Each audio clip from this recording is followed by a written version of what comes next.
Sabe, quando a gente ouve falar nas cinco solas, talvez soe como algo antigo, acadêmico, né? Mas a verdade é que essas cinco pequenas frases em latim, elas são, na verdade, respostas diretas para as perguntas mais profundas que a gente se faz.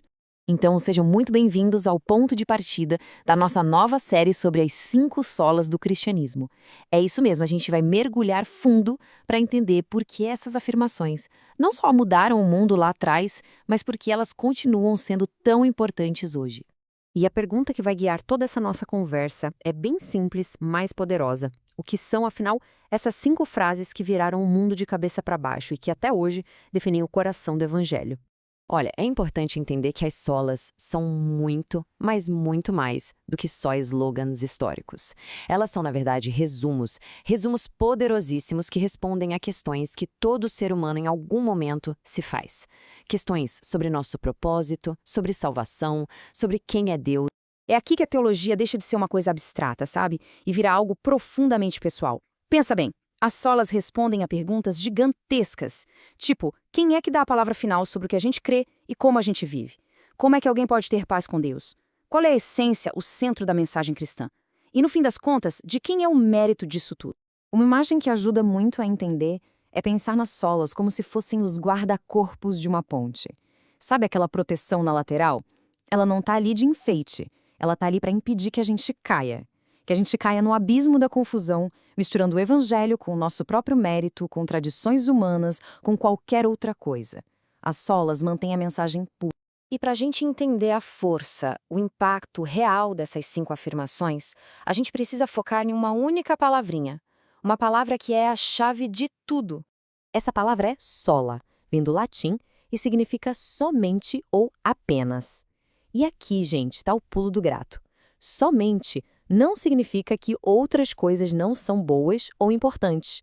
Significa que uma coisa é o fundamento final, o critério decisivo. É aquilo que não dá para diminuir, não dá para dividir e muito menos substituir.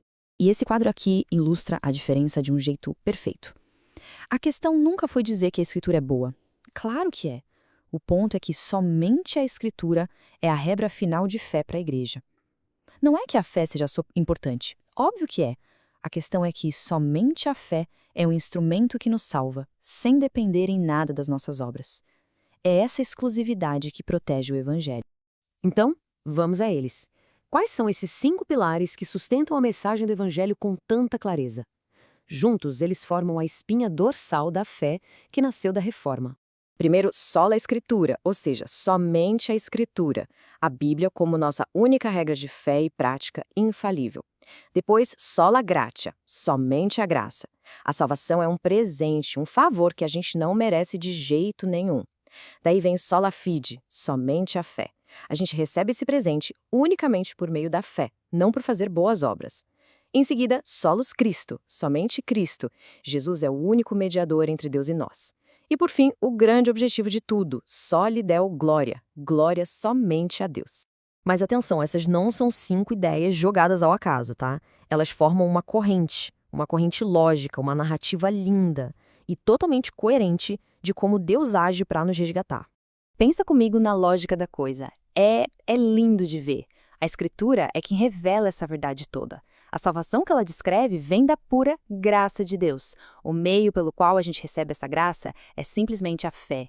E quem garante tudo isso, a base de toda essa obra, é unicamente Cristo. E qual o resultado final? Para onde tudo aponta? Para a glória de Deus. Fecha perfeitamente. E com isso a gente chega no ponto central, no coração de tudo. O propósito de toda a existência, da criação até a salvação, é a glória de Deus. E isso tira completamente de cena qualquer espaço para o nosso orgulho, para a gente achar que teve algum mérito nisso.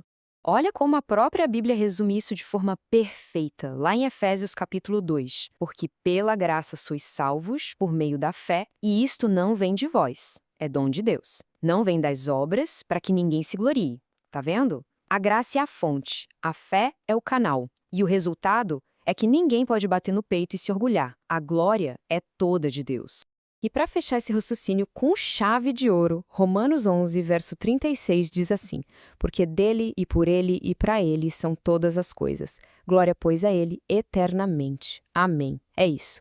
Tudo vem de Deus, tudo é sustentado por Deus e tudo no final volta para a glória de Deus. Então, o que a gente fez aqui hoje foi basicamente apresentar o mapa da mina. Esse é só o comecinho de uma jornada para a gente redescobrir o coração do Evangelho. E essa nossa jornada, ela tá só começando.